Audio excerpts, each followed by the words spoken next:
जो उनके पास है। यहाँ एक युवा प्रतिद्वंदी जाएंगे अनुभवी अब्दुल के सामने। को-फाउंडर परवीन दबास की निगाहें इस मुकाबले पर बनी हुई हैं। पहला राउंड होने जा रहा है शुरू। जी हाँ, जिस प्रकार अब्दुल कादिर 90 किलोग्राम वर्ग में यूथ कैटेगरी में गोल्ड मेडल जीते थे, वहीं पर एविली ने 100 किलोग्राम कैटेगरी में उसी यूथ कैटेगरी मैच में गोल्ड मेडल जीता था। और कद का डिफरेंस देखिए, 6 फीट 5 इंच इनकी हाइट है। देखते हैं क्या टेक्निक का इस्तेमाल ये दोनों प्लेयर्स करते हैं। आमतौर पर इतने लंबे कद वाले खिलाड़ी टॉप रोल टेक्निक का इस्तेमाल करते हैं। वो अपने ओपोनेंट की उंगलियों को और उसकी कलाई को टारगेट करते हैं, ना कि उनके आर्म की पावर को, क्योंकि आपका अगर फोरआर्म की लंबाई थोड़ी ज्यादा हो तो अपने प्रतिद्वंदी के हाथ के ऊपर से निकलना थोड़ा आपके लिए आसान हो सकता है। यही कोशिश की थी 6 फुट 3 इंच के धीरज ने पिछले मैच में, लेकिन वो नासफल रहे थे। इस मैच में देखते हैं क्या होता है। फिलहाल में शुरुआत होता हुआ और टॉप रोल किया है, कोशिश की थी इन्होंने, लेकिन स्लिप आ गए हैं। क्या लगता है सार्थक आपको यहाँ पर क्या देखने को मिल सकता है इस ट्रैप मैच में? तकनीकी तौर पर शायद अब्दुल कादिर पसंद करें की जाती है, उसका फायदा शायद जुई को मिल जाए, लेकिन धीरज सिंह को तो वो फायदा नहीं मिल पाया। तो अब बात वही है, यहाँ कद आपके खिलाफ भी जा सकता है। कई बार कद आपके लिए हानिकारक हो सकता है। तो अब ये दिलचस्प होगा जो कहानी धीरज सिंह के साथ घटी है, क्या उसमें बदलाव आएगा एविली जुई के लिए। पूरी तरह से ध्यान केंद्रित करते हुए दोनों अब्दुल और एविली, हाथों को बांधा जा रहा है। अब्दुल के चेहरे से एकदम ज्यादा स्थिरता और संयम नजर आ रहा है, बिल्कुल रिलैक्स नजर आ रहे हैं। थोड़ा सा दबाव उनके चेहरे पर भी, और दबाव होना तो बनता है, इतने बड़े मंच पर जो खेलने का मौका मिल रहा है, और दोनों ही काफी युवा खिलाड़ी हैं। देखते हैं कौन उस दबाव को बेहतर तरीके से हैंडल कर पाता है। काफी हाई ग्रिप मिली है कादिर को, लेकिन उसके बावजूद उनकी कलाई को पीछे मोड़ दिया है। वो फ्लॉप रिस्ट टेक्निक जिसका बेहतरीन प्रदर्शन अभिषेक ने दिखाया था, वो काफी मुश्किल टेक्निक है, और यहां पर वो हमें देखने को मिला। अब्दुल वो कारनामा नहीं दिखा सके जो उनके टीम के मेंबर ने कुछ ही देर पहले दिखाया था।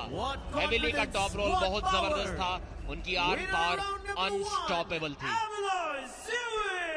यहाँ चिंता का विषय ये है कि बहुत ज्यादा दर्द महसूस कर रहे थे अब्दुल, और अब्दुल कादिर के नजरिए से ये सबसे ज्यादा जरूरी है कि वो चोटिल होने की कोई संभावना सामने ना रखे। इसलिए तुरंत आपने देखा कोच मैक्स सामने आए, अब्दुल को वहां पर रिकवरी के तरफ तेजी से वहां मसाज करते हुए दिखे।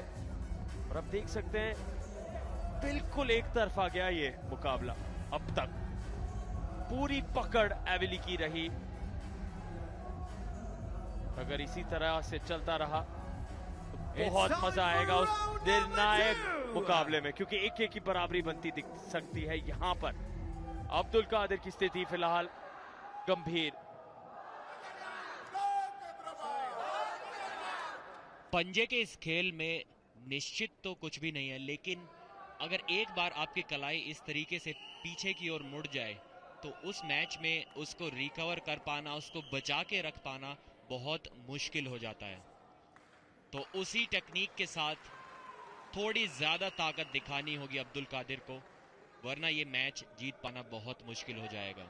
क्या बिना स्ट्रैप के कुछ कमाल कर दिखा पाएंगे यहाँ पर? जी नहीं, लगभग पिन सही हो गए हैं। रेफरी डिस्कस कर रहे हैं डाउन रेफरी से, क्या ये स्लिप है या ये पिन है, देखना होगा। काफी क्लोज मामला था। Elbow foul, okay. तो जी हाँ, यहाँ पर कोहनी थोड़ी सी पीछे की ओर तो गई थी एविली की। दोबारा शुरुआत होगी इस राउंड को। देखते हैं वो रनिंग फाउल के तौर पे कंटिन्यू होगा इस राउंड में या नहीं। सेकंड राउंड की शुरुआत। काफी आसानी से उनके अंगूठे को कंट्रोल करके रखा है, जकड़ के रखा है, लेकिन किसी प्रकार स्लिप पाने में वो कामयाब रहे या नहीं, देखना होगा। जी नहीं, इस बार एल्बो फाउल हुआ अब्दुल कादिर का। काफी इंटरेस्टिंग मैच बना हुआ है, अनिश्चित मैच बना हुआ है, जैसा हमने अभी जिक्र किया था। जी हाँ, अनिश्चितताओं का ये खेल है और हर पहलू पर नजर बनी हुई है सभी की। यहाँ पर आप देख रहे हैं हर तरह से अंकों को, वहां पर हर स्टैट को, हर आंकड़े को देखा जा रहा है। पूरी की पूरी टीम इस मुकाबले पर निगाहें रखी हुई हैं, लेकिन यहाँ एविली जुई की पकड़ बेहतरीन। फिर से कोई मौका नहीं, और ऐसे लगा अब्दुल कादिर ने अंत में मजबूर किया खुद को कि हाथ वहां से फिसल जाए ताकि वो बच के निकल पाए। जी हाँ, इस बार 2 फाउल और हो गए अब्दुल कादिर के, और उसी कारण 3 फाउल के कारण वो इस राउंड को भी हार गए हैं। इस मैच के विजेता रहे 2-0 से एविली। What a comeback by Kirak Hyderabad! Replay में यहाँ पर देखते हैं किस प्रकार Back in the game. लगभग स्लिप पा ही ली थी, लेकिन नहीं, एल्बो फाउल हो गया था उससे पहले उनका। जी हाँ, इस प्रकार उस टॉप रोल की टेक्निक से इस दूसरे राउंड को भी जीत लिया है। और किराक हैदराबाद के डगआउट को हम यहाँ से देख पा रहे हैं, एक राहत की सांस लेते हुए सभी, क्योंकि पहला मुकाबला बिल्कुल एक तरफा रहा था लगभग। धीरज सिंह अभी भी दर्द महसूस कर रहे हैं, हम उन्हें देख पा रहे हैं। एविली जुई ने जो कारनामा कर दिखाया, उसके बाद वो तुरंत